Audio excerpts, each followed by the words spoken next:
About 5 years back, my wife and I decided to take a trip to New Mexico. I'm not sure how she always does it, but she managed to find this incredible spot for us to camp. Anytime I try to pick a place for our trips, it usually ends up being a disaster. It's one of the countless reasons I adore her. She's always got a plan and keeps everything running smoothly, which is helpful since I'm probably the most indecisive person I've ever met. The area we went to allowed campers to set up wherever they pleased. I drove our SUV to a spot that seemed perfect, and we started unloading. We set up the tent, got the grill ready, turned on some music, and prepared everything we'd need for a relaxing getaway. We planned on staying for 5 nights, but unfortunately, we only made it through 3. I'm pretty sure you would have left too, if you had seen what happened on our 3rd night. The first couple of days were amazing. Unlike many camping destinations across the country, this place felt unique. Maybe it's just me since I grew up in the Midwest, but when I think of camping, I picture dense forests, lakes, and old horror movies.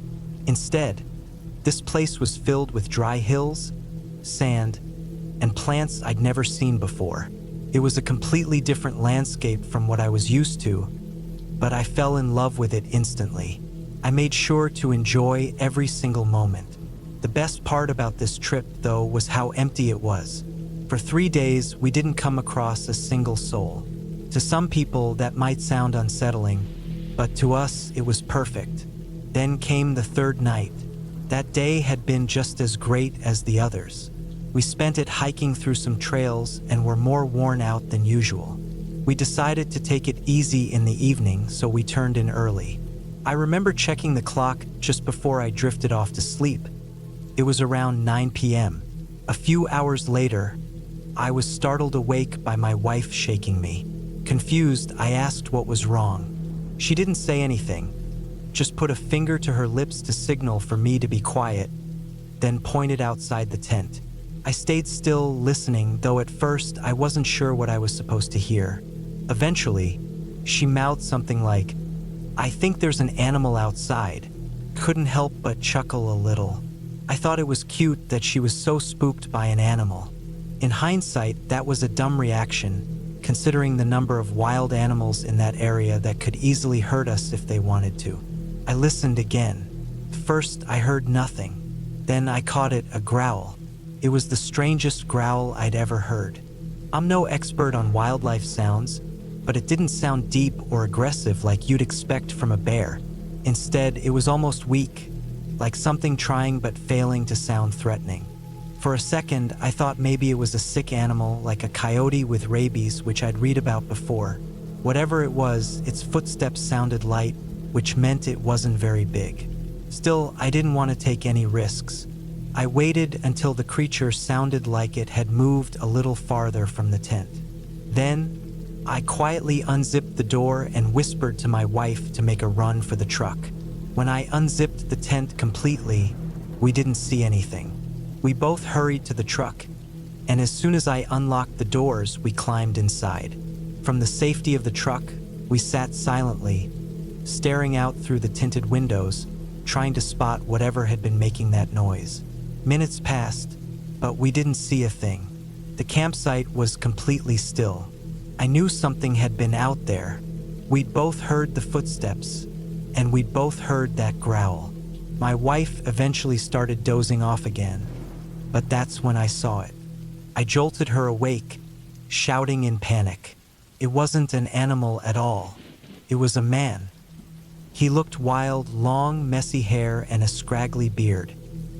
He was hunched over and walking in a strange, lurching way while making those same growling noises we'd heard earlier. I was furious at first and about ready to get out and confront him. Then I froze as things got even worse. 3 more figures appeared, walking into our campsite from the direction of the woods. They were all men, and they looked like they were whispering and chuckling to each other. 3 of them were holding large sticks, at least I think they were sticks. Without warning, one of them stepped forward, raised his stick over his head, and brought it crashing down onto our tent. I heard him shout something, and it was clear he thought we were still inside. At that moment, pure panic took over. I started the truck and hit the gas, speeding out of the campsite without looking back.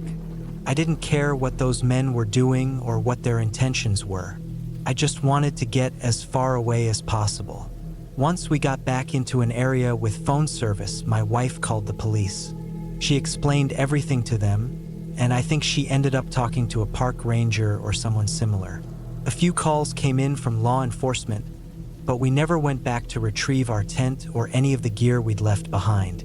Later, the park charged us a fee for abandoning our equipment and leaving early. They claimed it was policy, and they didn't seem to care about what we'd gone through. The law enforcement officers we spoke to were understanding, but the park staff weren't. At the end of the day, it was a small price to pay for our safety. I don't know who those men were or what they wanted, but I sincerely hope they're caught before they hurt someone else.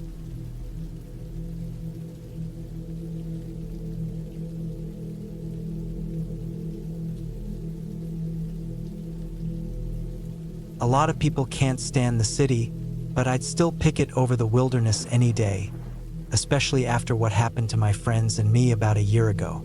One of my friends had recently ended things with her fiancé of nearly 6 years, and she wasn't handling the breakup well. Honestly, I couldn't blame her. Another friend of ours, who loves the outdoors, suggested we spend a night camping in the woods to take her mind off things. Surprisingly, she agreed to it.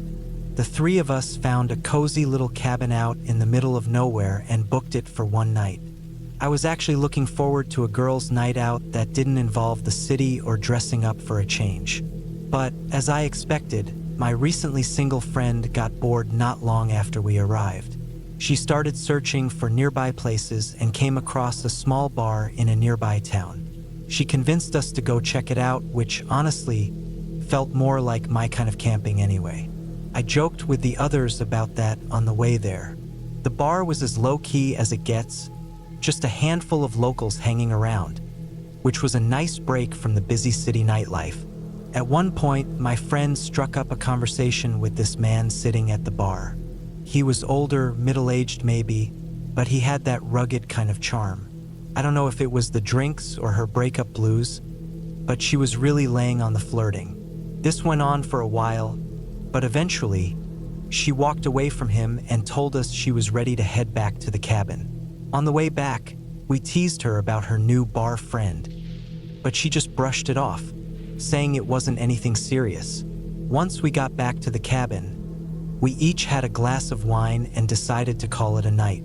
By this point, it was clear camping was not for us.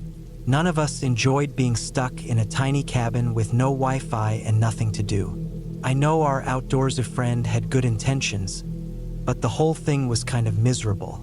We decided to sleep in the living room together. One of us took the couch, another the love seat, and the last person curled up in the recliner. It didn't take long for all of us to fall asleep. Around 3 in the morning, one of my friends nudged me awake, looking really worried. She whispered that she heard someone messing with the doorknob. I laughed it off, telling her she was just imagining things. But then I heard it, too. The sound of the doorknob rattling, not gently but like someone was really trying to open the door. We were too terrified to move, so we huddled together under a blanket on the couch. Since the cabin was so small, you could walk around the entire building in just a couple of minutes, and we soon realized that's exactly what the person was doing. We could hear the faint sound of footsteps outside, deliberate, careful, but loud enough for us to notice. Every twig snapping sent chills down my spine. The person made their way to the back of the cabin, where there was a large window right behind the couch where we were lying. That's when we heard the sound of someone fumbling with the window frame, like they were trying to open it. In that moment, something came over me, and I yelled, "I'm calling the police!" Everything went silent for a moment, but then we heard a whisper. It was a man's voice, and he was whispering my friend's name, the same friend who had been chatting with that guy at the bar. My mind immediately jumped to him. I didn't want to believe he had followed us all the way here, but how else would someone know her name or where we were staying? I don't know what I was thinking, but I suddenly yanked the curtain open. Standing there, frozen like a deer caught in headlights, was the man from the bar. His eyes met mine, and he quickly threw his hands up, like he was the one in trouble. Then, without saying a word, he turned and ran off into the darkness. I didn't see him get into a car. It didn't seem like he had one nearby. We immediately called the police and reported what happened. They came out to check on us, but there wasn't much they could do. We were too shaken up to stay any longer, so as soon as the police left, we packed up and drove home, even though the sun hadn't come up yet. On the drive back, we finally started to piece everything together, and that's when the fear really set in. We had gotten back to the cabin before midnight, and this man didn't try breaking in until hours later. That meant he must have followed us from the bar, found out where we were staying, and waited outside for us to fall asleep before trying to get in. Just the thought of him lurking around in the dark for hours makes me feel sick to this day. Later, we realized the back window had been unlocked. If my friend hadn't woken up when she did, it was only a matter of time before he would have gotten inside. As terrifying as the experience was, it somehow ended up helping my friend. She said the scare gave her a new perspective on life and made her grateful to have gotten out unharmed.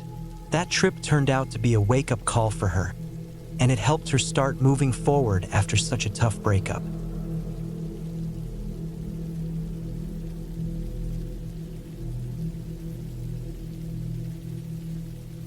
This creepy experience happened to me a few years ago, back when my wife and I were just dating. We decided to take a spontaneous camping trip. I've never been much of a camper aside from a couple of trips with a buddy in my teenage years, but my girlfriend had grown up camping all the time with her family and wanted to do it again. She thought it would be a great opportunity for us to spend some quality time together, far away from the chaos of the city where we lived. She went all out preparing for the trip, buying all sorts of cool camping gear, including a brand new tent. It was a pretty large tent for just the two of us, but I didn't mind. I was a bigger guy back then, so extra space was fine by me. One feature I really liked about the tent, which I later learned is common, was the little zippered window that allowed you to see outside. I figured it would be comforting to peek out at night and would let the sunlight pour in during the morning, making it easier to wake up. We reached a pretty isolated spot in the woods late in the afternoon. We were only staying 2 nights, so we wanted to make the most of it. That first day, we didn't do much besides set up our tent, relax, and call it an early night. I loved that little window already. Lying in my sleeping bag, I could look up through it and see the starry sky. It was even more breathtaking than I expected. Sure enough, the next morning, the sun streamed through the tent's window like an alarm clock, just as I'd hoped. We got up early and enjoyed a great day together. We went hiking, fished a bit, and spent hours just basking in the sun, reading and unwinding. By nightfall, we were both completely worn out. Neither of us had ever been the type to stay up late anyway, so we were more than happy to turn in early again. As we settled into our sleeping bags, I made sure to keep my little window propped open. I was just starting to drift off when I thought I saw something move outside. I couldn't tell if I was imagining it or if I'd momentarily fallen asleep and dreamed it. I sat up to get a better look when my girlfriend whispered, "Did you see that?" I told her I thought I'd noticed something, but I wasn't sure. We both sat there quietly, staring through the tent's small window. At first, everything just looked normal, a calm, still night. But then my girlfriend let out a gasp. It was the kind of sound you make when you suddenly lose your breath. Sitting in a tree about 30 or 40 feet away was a person. They were perched on a branch, swinging their legs like a kid would on a swing. What made it even creepier was the mask they were wearing. One of those cheap, unsettling rubber masks that looks like a caricature of a politician's face. We were frozen, completely paralyzed with fear. We hadn't seen a single other person the entire time we'd been at this campsite, and now there was the stranger in a mask sitting in a tree near us. I felt my throat tighten, My girlfriend was already in tears, but I was trying to stay calm for her sake.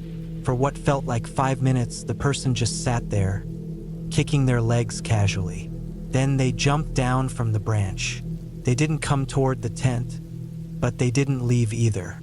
Instead, they paced back and forth slowly, like they were trying to decide what to do next. Every second felt like an hour. Finally, they stopped walking. They turned directly toward the tent. I swear they were staring right at us. Then, through the mask, we heard muffled laughter. The person lifted their arm and started waving. Not a small, normal wave, but a frantic, exaggerated motion, like they were trying to shake something loose from their hand. Abruptly, they stopped waving. In a muffled, almost sing-song voice, the person shouted, "Bye, guys!" And with that, they turned and sprinted full speed into the darkness of the woods. We sat there for the rest of the night, staring through the tent window, too scared to move. I think we each dozed off here and there, but neither of us truly slept. We didn't see or hear that person again, and by morning, there was no sign of them anywhere. No footprints, no broken branches, nothing to suggest where they'd come from or how long they'd been watching us. That's what still unsettles me the most to this day. How long had they been sitting in that tree watching us? Minutes? Hours? We had no idea. Nothing actually happened to us physically, but mentally, that night left us shaken for a long time. Since then, we've gone camping again, but we've made a rule. We'll only stay in cabins that have sturdy doors with locks.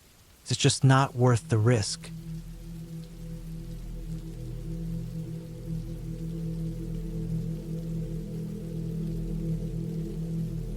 There's a good reason why I always have to be convinced to go camping whenever it's brought up by friends or family.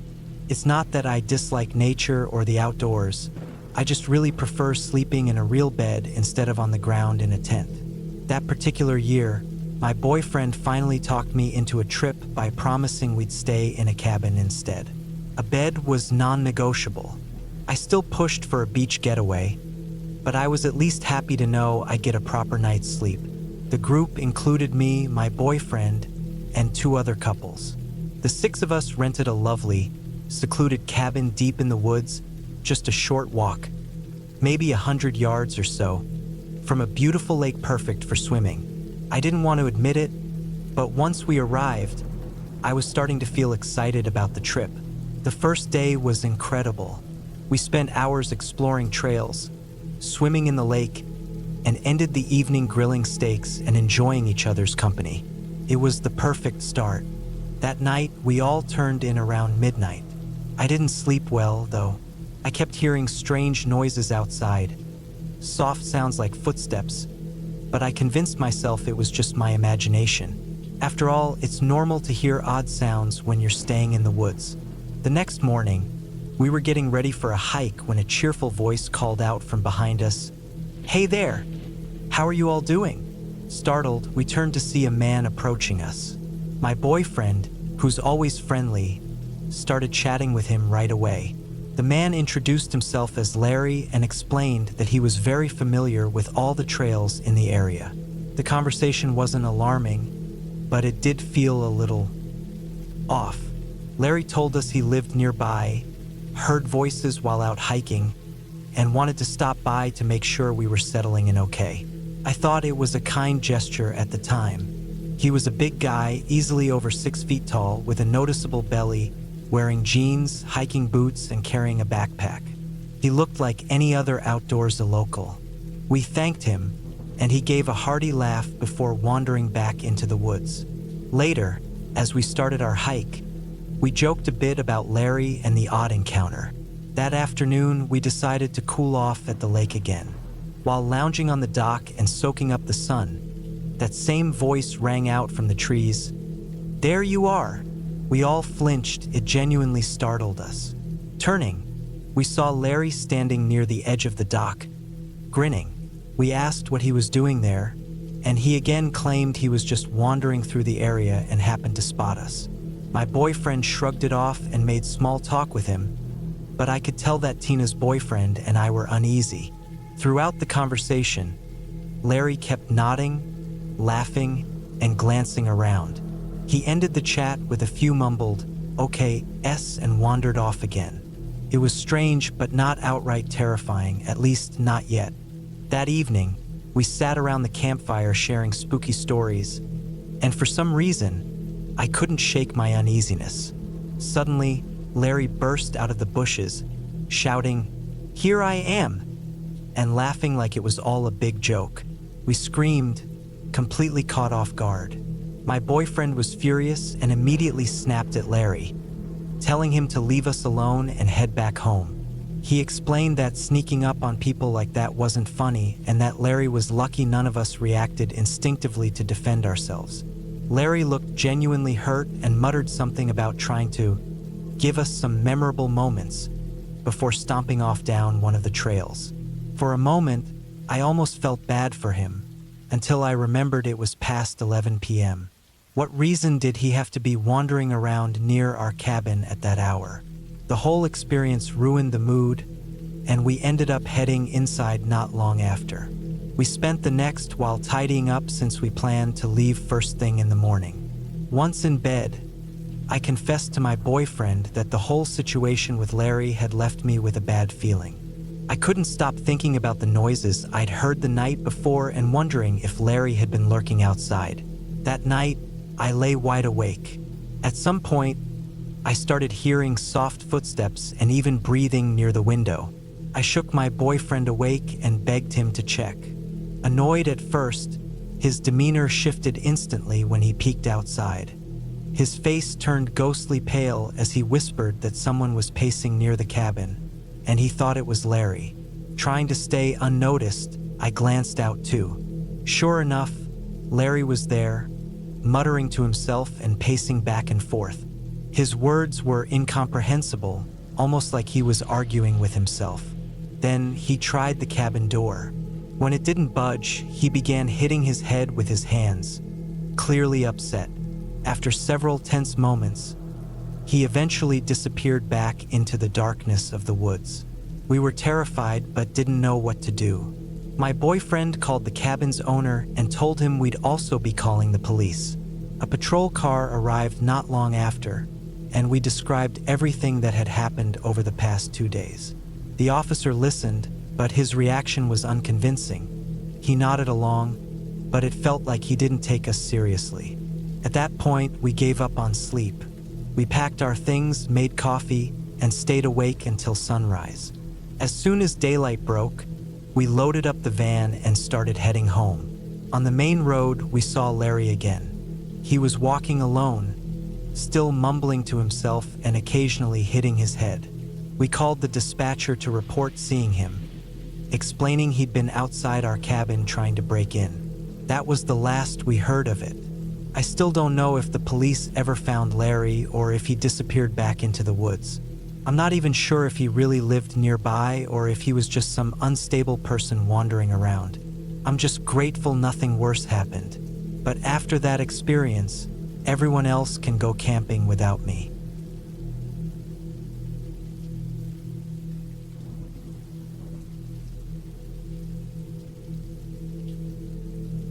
I'm writing this story just hours after experiencing the craziest moment of my life. I know that sounds over the top, but trust me, it was beyond insane.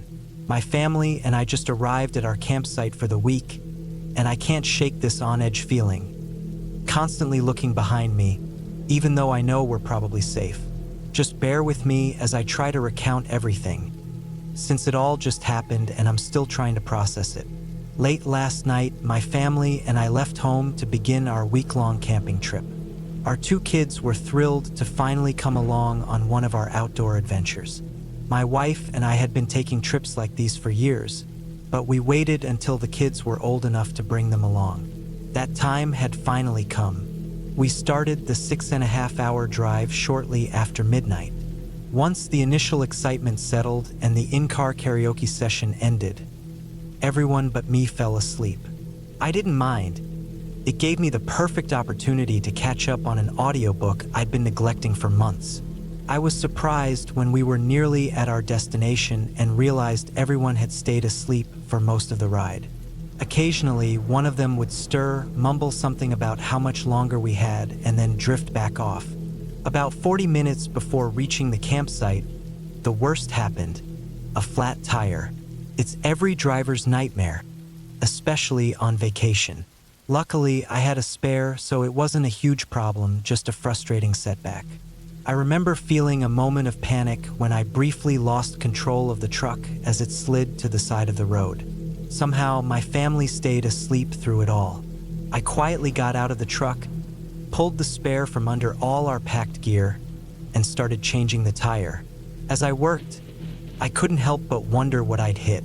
The tire had blown so suddenly that it felt strange. Something about it made me uneasy.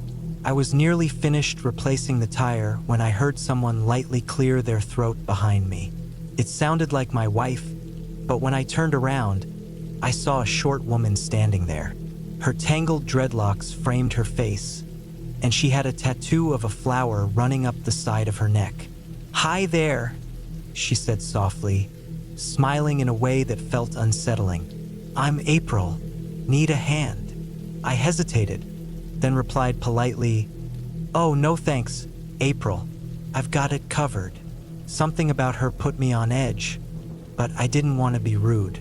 As I spoke, I noticed her glancing repeatedly to the opposite side of the road, as though communicating with someone I couldn't see.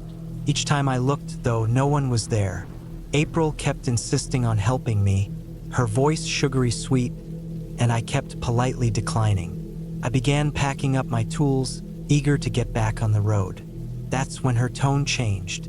"I think you really need my help," she said sharply. Her voice was no longer soft. It was now low and angry, with a threatening edge. "Let me help you." My patience snapped. I turned to her and, in the firmest voice I could manage, said, "Look, lady, you need to back off. My family is in that truck, and I'm not playing games. If you don't leave now, I'm calling the cops, or I'll deal with you myself."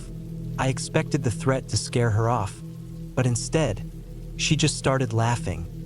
This unnerving, mocking laugh that sent chills up my spine. I'd had enough. Ignoring her, I opened the driver's side door and tossed my keys into the cup holder, ready to start the engine the second I got in. When I turned back to grab my lug wrench, I froze. April was mid-swing, aiming the wrench at me, likely trying to hit me in the head. Her movements were clumsy, almost like she wasn't fully in control of herself. I managed to block the blow with my hand and, acting on pure instinct, kicked her in the shin. She stumbled backward, grunted, then bolted toward the same patch of road she kept looking at earlier. Wasting no time, I jumped into the truck, started it up, and sped away. My heart was pounding, and I kept checking the mirrors to make sure no one was following us. Thankfully, the rest of the drive was uneventful. When my wife woke up, I told her everything. She was furious that I didn't call the police immediately and, honestly, didn't even believe me at first. As soon as we reached the campsite, she called the local authorities. She gave them the details I told her: the woman's name, her tattoo, and the exact stretch of road where it happened. Now, I can't shake this feeling that April might show up here. She definitely saw our camping gear, so she knows where we were headed. I didn't think about it at the time, but now I can't help but wonder, did she cause the flat tire? I don't have proof, but the thought lingers. I'm trying my best to enjoy this trip, but I had to get this story out while it was still fresh in my mind. Keep wondering, what did she want? Was she trying to rob us? Take the truck? Or was it something worse? Wish me luck for the rest of the week. If anything else happens, or if there's an update from the police, I'll be sure to share it. But for now, I just hope I never see that woman with the flower tattoo again.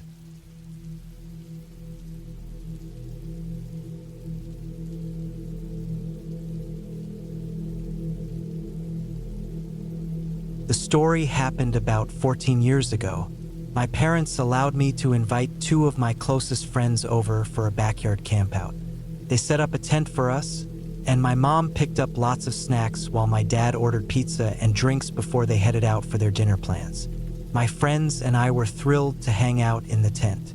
We carried as much food as we could to the backyard, munching away and chatting excitedly. We had a little plan for the evening. Scary stories, making s'mores, and whatever else we could think of. After stuffing ourselves with dinner, we began sharing stories about our crushes and whether we'd work up the nerve to ask them to the first school dance of the next year. At one point, we tried to make a blanket fort inside the tent, but it didn't work out too well. While all this was happening, I kept feeling like I could hear something outside the tent. I unzipped the window flap to peek outside, but I didn't see anything unusual. About 5 minutes later, my friend Emma said she thought she heard something too, like something brushing against the tent fabric. That's when my other friend, Lily, looked through the open flap and said, "Do you see that dark shape over there?" I glanced where she pointed, and something bright caught my attention. It looked like a white swoosh, similar to a logo. I couldn't help it. I screamed. My friends screamed too, and we bolted into the house. We locked ourselves in the bathroom, trying to stay as quiet as possible. That's when we heard footsteps approaching, and the bathroom door handle started jiggling. We all shrieked at the top of our lungs. Lily grabbed her phone and started calling the police. We were still panicking and yelling when I suddenly heard my mom's voice telling us to come out. Slowly, we opened the door, and there were my parents, my dad holding the phone. He took it from Lily and said, "Hi, sorry. This is their dad. I was just playing a prank on the girls during their campout. Now that I'm older, I'm honestly shocked the police didn't show up. But we lived in a small town, and my dad seemed to know just about everyone. He probably called a friend and cleared things up quickly. My friends and I were pretty mad at first, but my dad was known for his jokes, so we forgave him after a bit. To make up for it, he offered to help us toast s'mores.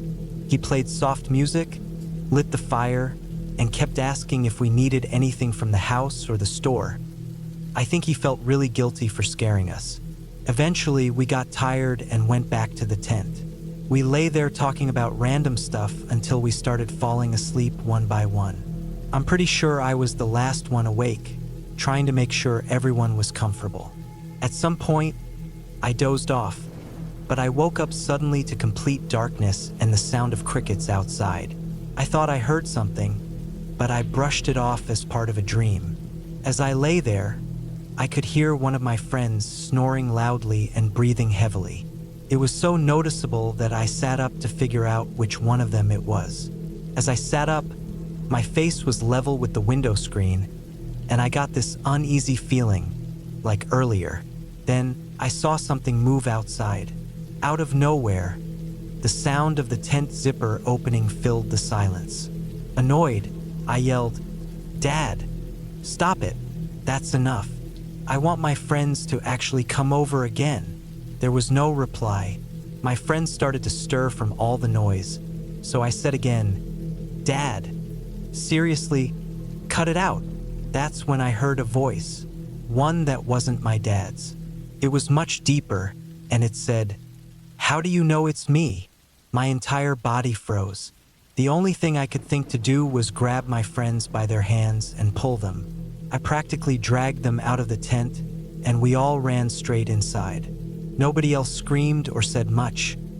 I think they were more confused than scared at first. I burst into my parents' room and told my dad what happened. He jumped out of bed right away, grabbed a flashlight, and went outside. I could hear him yelling, though I couldn't make out what he was saying. Then he came back inside and called the police. My mom stayed with us in the living room while we waited. Not long after, we saw flashing police lights through the window. My dad talked to the officers outside for what felt like 20 minutes before coming back in. He spoke to my mom first, then came to us. He explained that someone had been wandering around the neighborhood causing trouble, but the police caught him. He told us we were safe and apologized for his earlier prank. He asked if my friends wanted to go home. Lily decided to stay, but Emma called her mom and left. Lily and I moved our campout to the living room. My dad built us a last-minute pillow and blanket fort, and we spent the rest of the night there. There were only a few hours until morning, and we eventually drifted off. When we woke up, my parents made us a big breakfast and suggested we spend the day by the pool. It was exactly what we needed to distract us from the night before. I'm still close friends with Lily to this day, though neither of us has been camping since that night.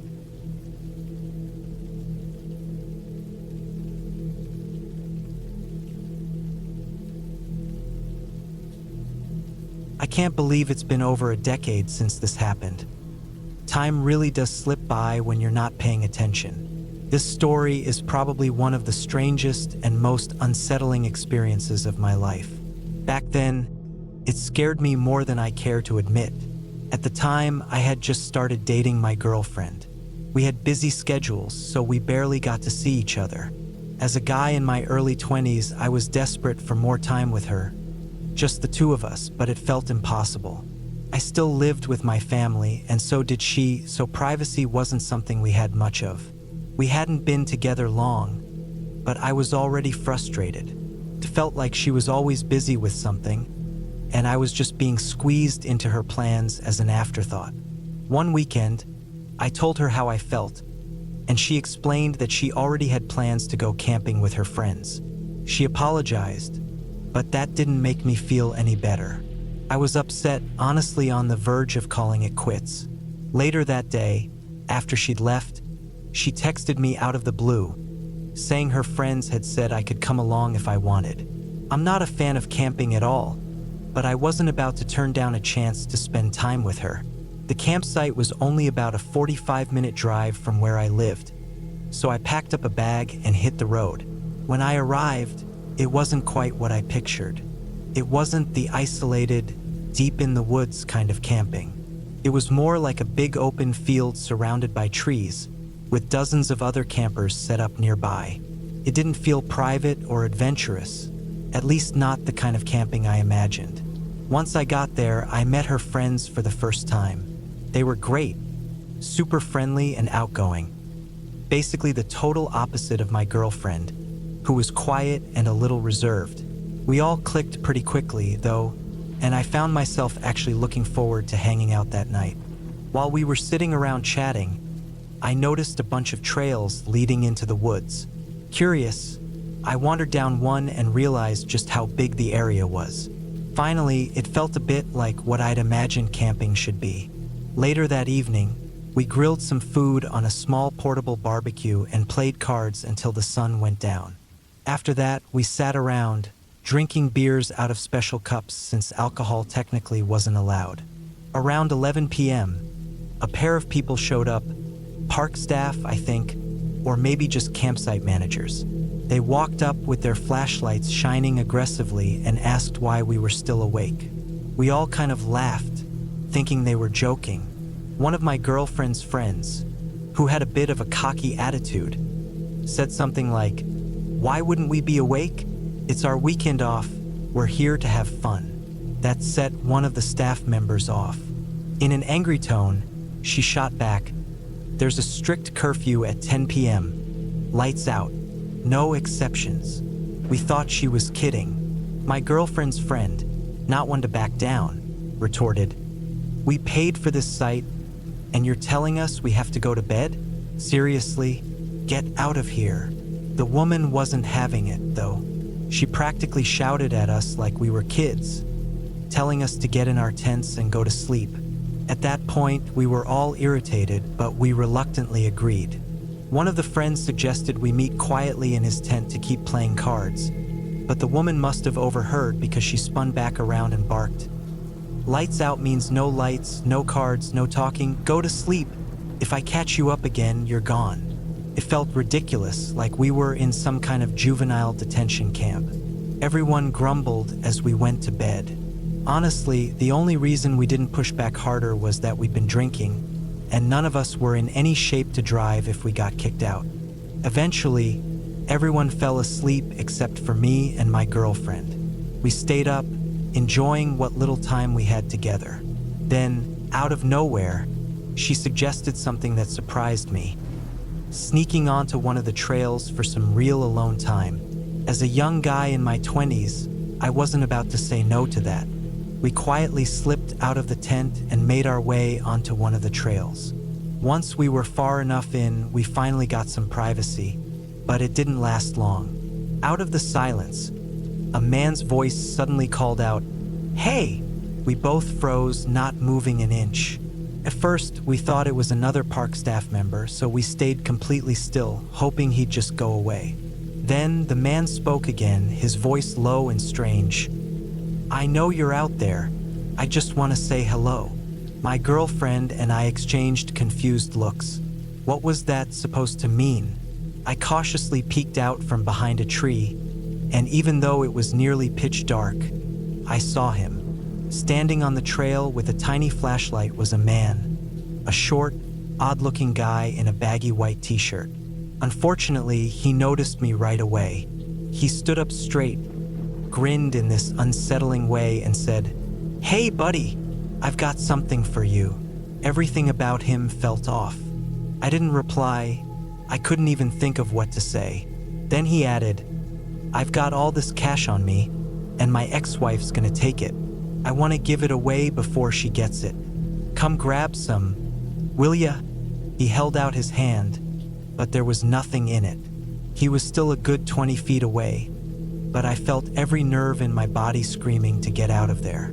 I glanced at my girlfriend and mouthed, "Run." She bolted, and I was right behind her. As I took off, the man yelled something like, "No," and lunged toward us. Luckily, we were already sprinting full speed, so he didn't stand a chance. We didn't stop running until we were back at the camp. Once we were safely there, we waited about an hour for the park staff to come by again. When they did, I flagged down the same woman from earlier and told her there was a man wandering around in the woods. I lied a little, saying I'd spotted him from my tent, but she seemed to take it seriously. They ended up calling the authorities, and that was the last I saw of the man. The rest of the night, I couldn't stop staring at the tree line, half expecting him to appear again. Thankfully, he never did. To this day, I have no idea what that man wanted, but the look in his eyes when we ran away still haunts me. Every year, when camping season rolls around, I think about that night and how lucky we were to get away safely.